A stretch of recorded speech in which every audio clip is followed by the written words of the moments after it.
Hey everyone on YouTube. I'm going live now on Instagram as well. So if you don't follow me on Instagram, it's at _body_scientist. So I'm gonna put on my other camera.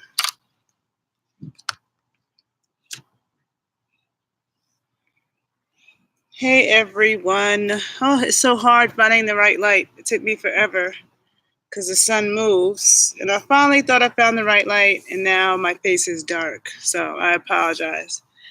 The light would probably shift a lot before it was too much light. So I hope you all are doing well.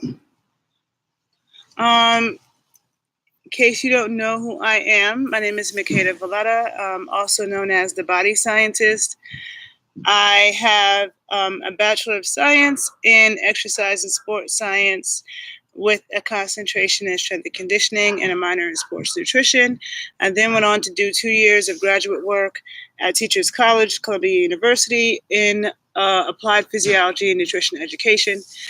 And I am now completing my master's in strength and conditioning. I am a certified strength and conditioning specialist, certified by the NSCA, which is the National Strength and Conditioning Association. I'm a USA Olympic weightlifting coach. And I'm a sports nutritionist certified by the ISSN, the International Society of Sports Nutrition.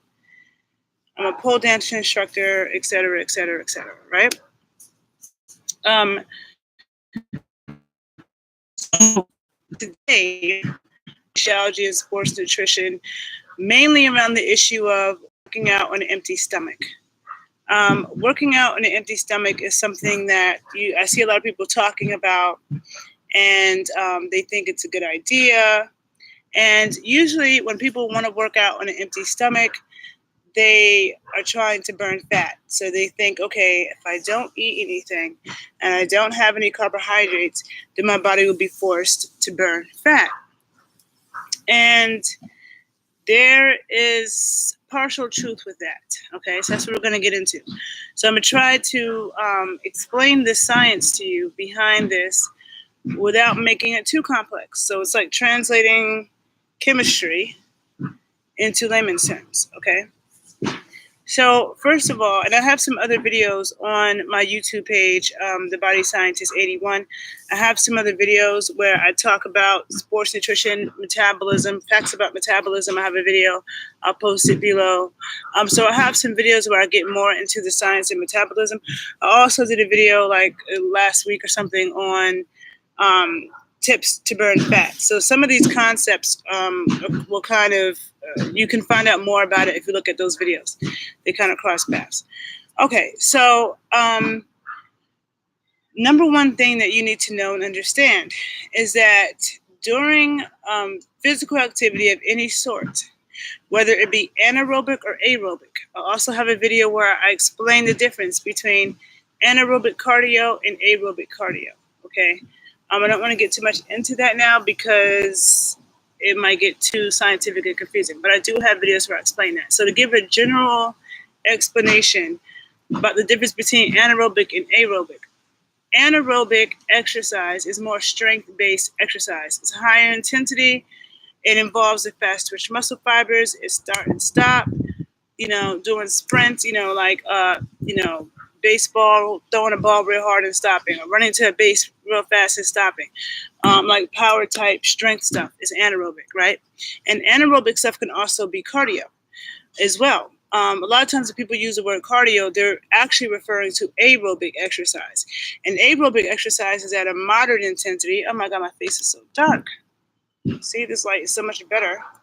I'm trying to find the right light. Oh, it's so hard. And then I got this camera down here. Let me see. Ow. Okay, so, things are stabbing me.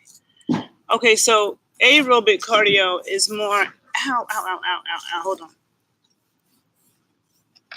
Oh, I was sitting on a nail. That's why. Okay, hold on. Let me get this together.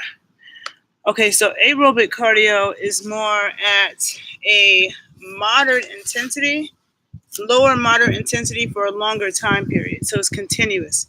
So that's like when people go jog for miles at a slow pace, or people can ride their bike for miles at a moderate pace. It's not like sprinting, where sprinting is all out.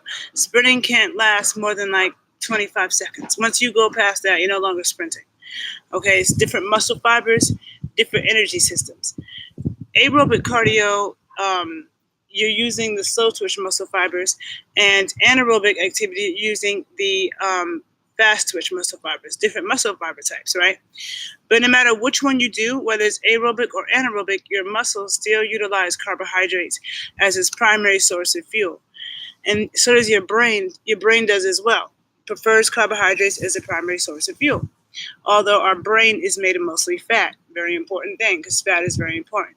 So our brain is made of mostly fat, especially long-chain animal fats, long-chain saturated fats, and long-chain omega-3 fats, which are only in animals, okay? But when it comes to the fat that we store in our body, we have intramuscular fat, which is the fat that's stored inside of our muscle. So when we eat meat, for example, you always see fat around the muscle, in the muscle when we eat meat. And so when people always want to put meat in the protein category, it's ridiculous, because I'm like, meat in animal foods is also an important source of fat. I actually think about the fat more than I think about the protein, because the fat is where you're going to get the fat-soluble vitamins, vitamins A, vitamin D, vitamin K, and vitamin E. They're all named after the second part of my name, Kata, right?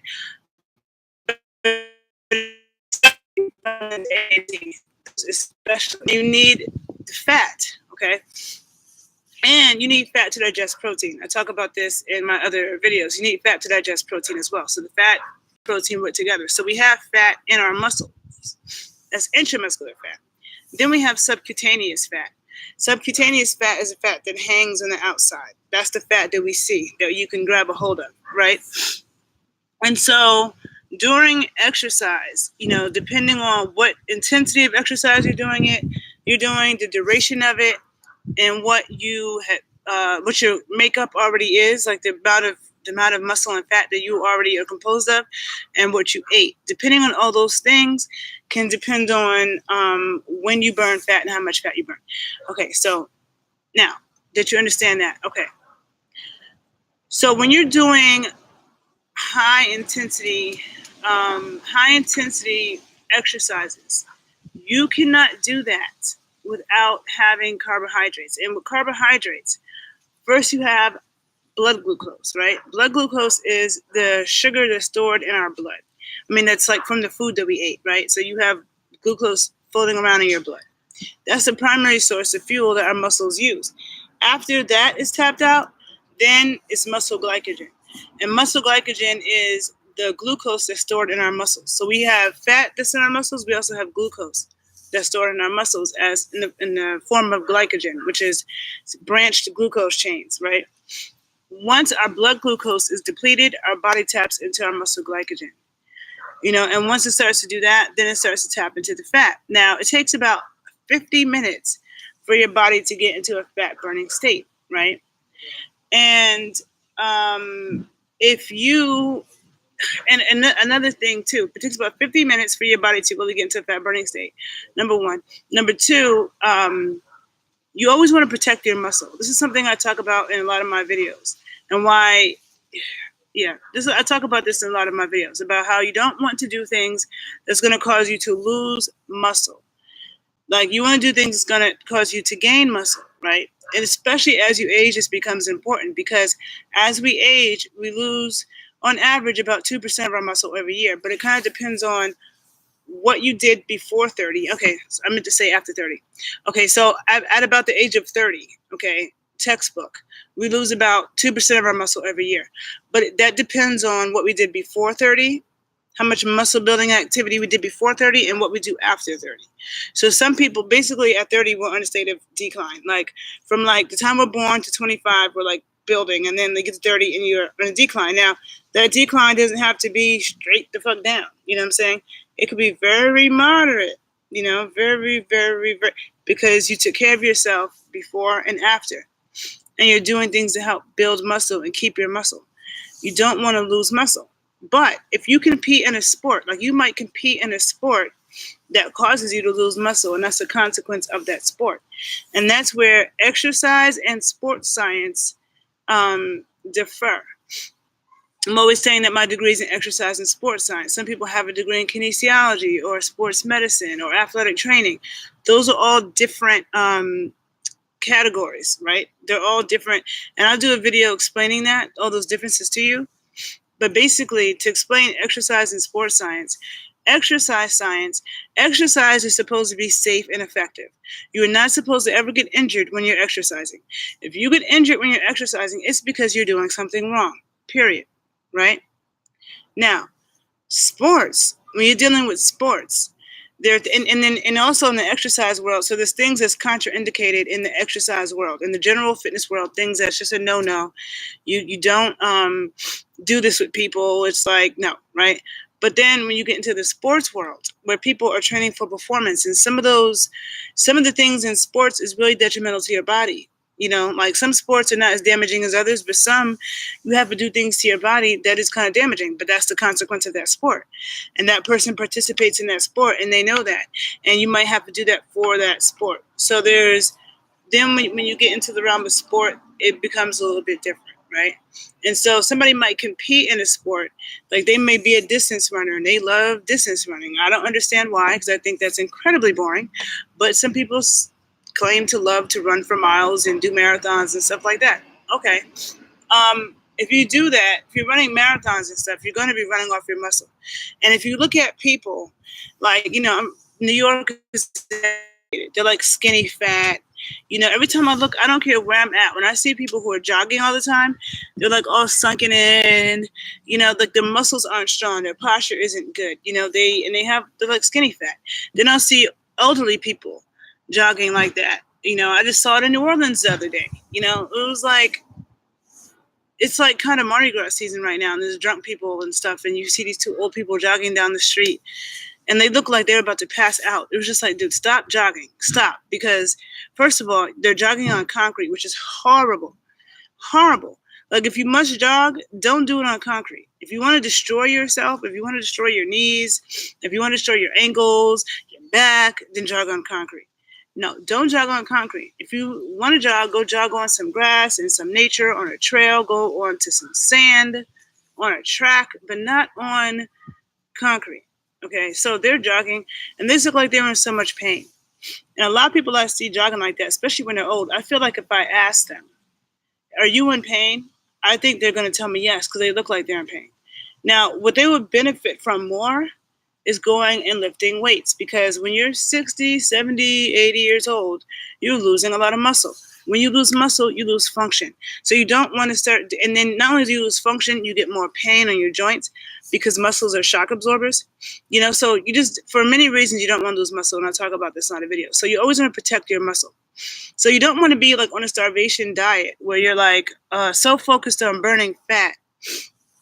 You don't want to be so focused on burning fat that you're like not eating because you're like, I'm going to go do this workout on an empty stomach. Because what happens is, if you do workouts on an empty stomach, you can't work at a high intensity. You can't. And it's at the high intensity that you build muscle, right? And you always want to build muscle because muscle burns fat even when you are doing absolutely nothing. Okay? Muscle is what changes your metabolism. If you want to speed up your metabolism, and because you want to burn fat, you need to build muscle. You know? If you feel like you were too thin, like for me, I work out because I always want to gain weight. So if you're somebody who's trying to gain weight, then you don't want to work out on an empty stomach because you won't be able to work out that hard. And the harder you work out, the more muscle you can build, the stronger you get. You don't want to be a weakling trying to exercise. Like that's not, that defeats the purpose. Okay, yeah, you might burn some fat, but you're also burning muscle. You're losing muscle. You're not protecting your muscle. And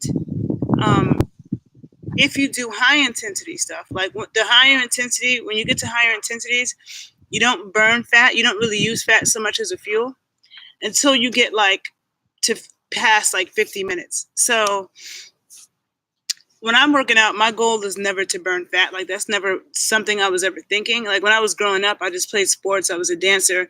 So I was always really active. I was always in several dance classes. I always played multiple sports. So ever since I was in elementary school. So I was always just really active in that way. And then just playing and skating and doing all those other things separate from that. I was a very active child, but I was like a skinny kid. Like that's what most kids should be, is skinny. Now we have childhood obesity, but when you're a kid, that should be like the skinniest you ever are, right? So, and then like as I grew up, I went to college, I ran track, I danced in a dance company, and ever since then I've always been active. And so, and it's not, and I do things, I do real things. I always tell people I believe in doing real things.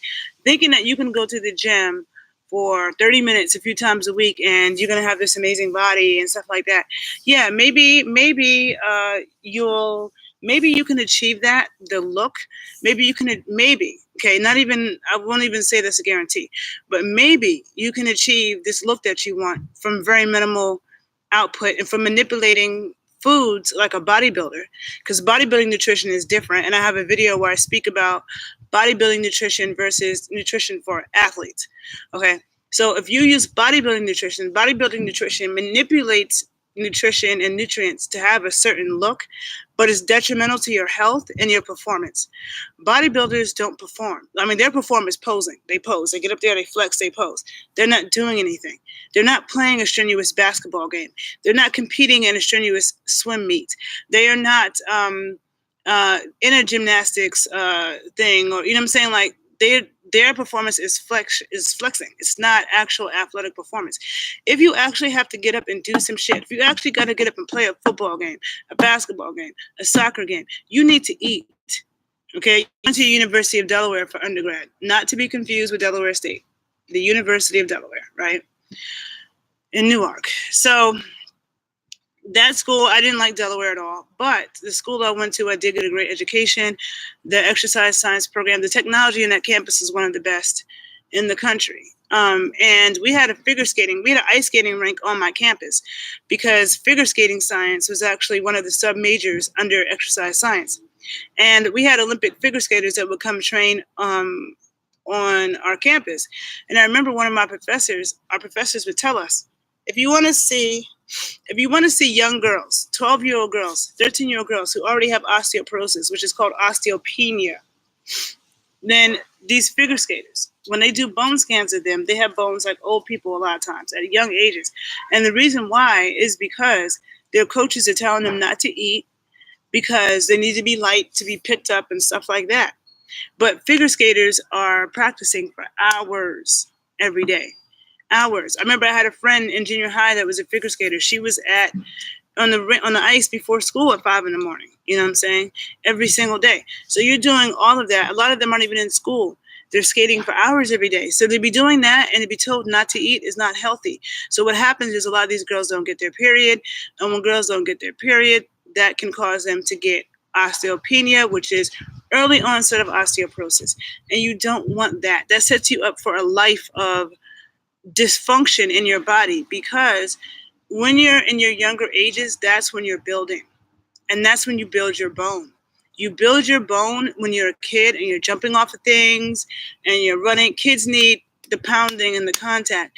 As adults, and I talk about this in my Strength and Power video, so I won't get too much into that, where I talk about plyometrics and strength and power. But as adults, jumping around can break you if you're not strong enough. Another reason why you need to lift weights, because if your muscles aren't strong enough to absorb the shock from you jumping around, then now your knees and everything is going to be messed up. But as a kid, kids jumping off of stuff and jumping around is what builds their bones strong. Okay. And so if you weren't doing that, or you were doing that, like as figure skaters are doing it, but they're not eating enough to support their bone and their muscle, now they're depleting it, and at a time when they're supposed to be building it. And then you grow up, and then when you grow up, you're in a state of depletion, then you've already set yourself up, like for just dysfunction, like messed up bones and function as you age. So that's not good, right? So you need to eat enough to sustain this activity. So the thing I was going to say about me and being so active, and that was never, you also set your metabolism when you're younger, right? So if somebody was always a chubby person, if they always had a lot of extra body fat, or they were like kind of on the big side, and they were like that when they were a kid and they were growing up, it's going to be extremely difficult for them as an adult to change that. Not impossible, but extremely difficult. For the people who are able to change it. But if somebody is going to change it, they have to have the mindset of longevity, because you have to rebuild the house. You have to rebuild your composition, and that happens over time, especially if you weren't doing something for a long time, right? And it's not something where you could just 30 minutes here, 30 minutes there. No, you got to do work. Real work. So meaning like, okay, I'm a dancer. There are plenty of times when I've been dancing. I'm not talking about going out dancing, because going out dancing is not the same as going to a dance class, okay, with an actual instructor and being an actual dance class. So there are times that I've been in really strenuous dance classes, like, back to back, so it's 3 hours straight. Or there's times I might have gone to a conference where, there's dance classes all day, all for a week. I'm dancing 6, 7, 8 hours, strenuous, not like belly dancing type stuff, like strenuous shit, you know what I'm saying, for hours. Or, when I was in college, I ran track, so I had track practice 5 days a week. Then, I danced for a dance company, so I had those rehearsals, which were hours. Now, I don't know how many, like 6 hours a week. And so I always was like that. Then you grow up, and you're busy. You can't always work out as much as you want, but for me, that's such an important part of my life, and I'm so dedicated to aging gracefully and like my body staying intact. That's a priority to me. So being physically active is always a priority. But yes, there are times when I can't do as much because you got to make money, you got to do other things. But it has to be a priority, because even still, like I might go to New York and go to an Afro-Brazilian dance class and a Haitian dance class and an Afro-Cuban dance class back to back to back. That's 4.5 hours. And I don't do stuff like that, Or I might work my legs, do a real intense, like hour, 90-minute leg workout in the gym with weights, and then I go ice skating for miles. And the ice skating is going, you know what I'm saying? So you have to do stuff like that. You have to train like an athlete, which is I always tell people. I walk a lot, which I don't even consider walking exercise, because I don't consider walking exercise because I'm from New York, and everybody in New York walks a lot. Like, this is what you do. Like, so that to me is just basic shit. Like, you should walk a lot, but a lot of people don't. A lot of people just go right into their car, drive, get out. So it's just like people aren't using their bodies at all. And then they think they can go to the gym a couple times a week for 30 minutes or 40 minutes, and it's supposed to be no. You know what I'm saying? You might, and if you do that, and then you're eating like, the bodybuilding diet that tells you how to manipulate food to have this look, there are a lot of times that backfires on you. It doesn't last. And then you're not necessarily strong. You know what I'm saying? You're not necessarily strong in real life. And that's what keeps it together over time. You want to eat enough food to support your muscle, to support your brain function, so you're not in a bad mood and mad and everything. And you want to eat enough food so you can get your nutrition, because the number one reason to eat is for nutrients, right? Because when you don't have enough of the correct nutrients, that's when certain degenerative diseases develop over time.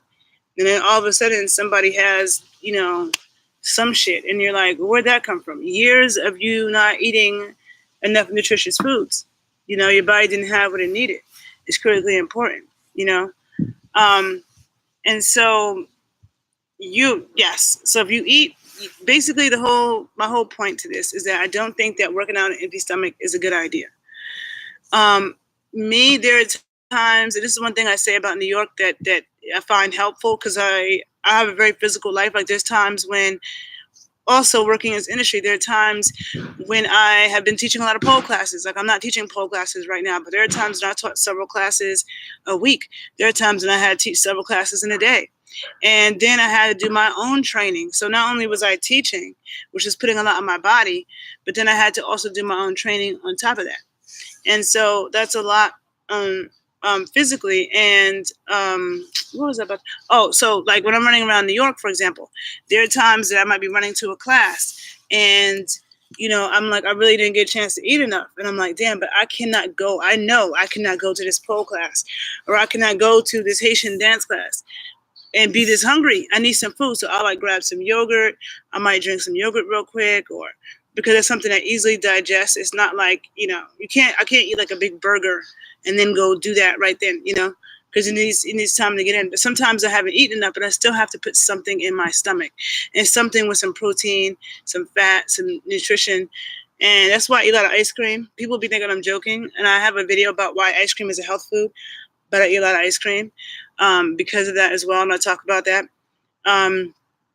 But yeah, like I can't. You can't. What happens is you won't be able to really exert yourself. You'll get dizzy. You might feel sick, and that defeats the purpose. So instead of trying to like do minimal stuff and starve yourself on a starvation diet, instead eat enough food to support your muscle and strenuous activity. And when you do strenuous activity, your body and your muscle needs nutrition even more to build that muscle back stronger and thicker than it was before.